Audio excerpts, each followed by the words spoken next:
Sure.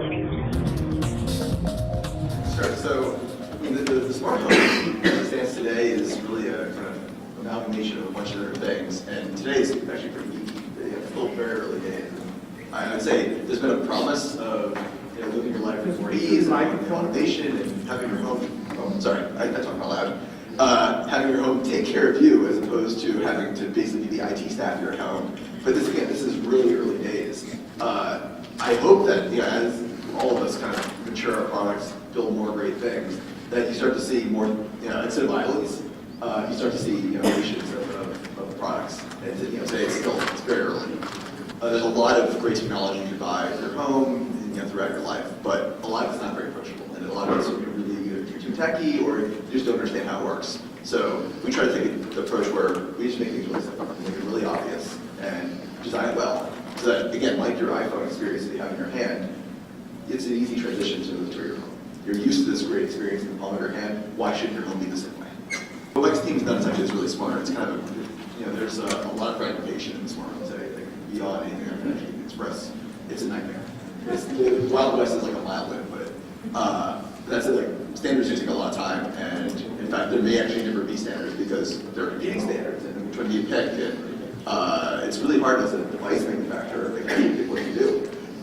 So I think a lot of this is going to come through critical mass, and this is a lot like Wi-Fi 15 years ago, or Ethernet 25 years ago. There's a lot of different ways of connecting devices. Whichever one has the most momentum should be able to bring others with them. So I'm not worried. This is not a problem. This is still early days. Like again, if this was 5 years from now, it would be a disaster actually. But it's still very early, and there's not a lot of popular smart home devices. I think it's totally okay. That said, there's a lot that needs to happen.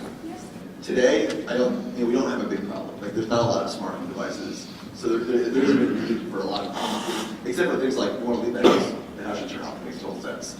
It kind of reminds me of back in the day we used to have these internet portals. Like you go to yahoo.com, it would serve all your internet needs. That doesn't happen anymore. There's a lot of best fits if you want to go to the portal for exactly your need. You want to go to Gmail for your mail, but you want to get your news from somewhere else. You don't go to one-stop shop anymore. That said, there's all these other services that are on the internet now, like Google Now, where you don't need to actually check your calendar. It's going to give you a notification say, hey, should go to the airport. Now, that experience hasn't transferred to the home yet, but I think over the next few years it will. I think this is a very, very long road. I mean, if you look at the internet as a whole, like mid-90s, it was small communities, not mainstream, like late 90s, starting to get much broader with first e-commerce opportunities, those kind of things. But it really wasn't until like this last decade where it was really mainstream and broad. Like this is a very, very long road. Like we have a short memory about how long things take. Again, this is another topic we spend a lot of time on. And this is something that's probably handled very poorly across the industry because, again, there's no regulations and not a lot of oversight and privacy in general. Not just the Internet of Things, but in general. Like when you go to a website and type in your login and password and your banking kind of information, there's privacy statements on the bottom that you never actually read.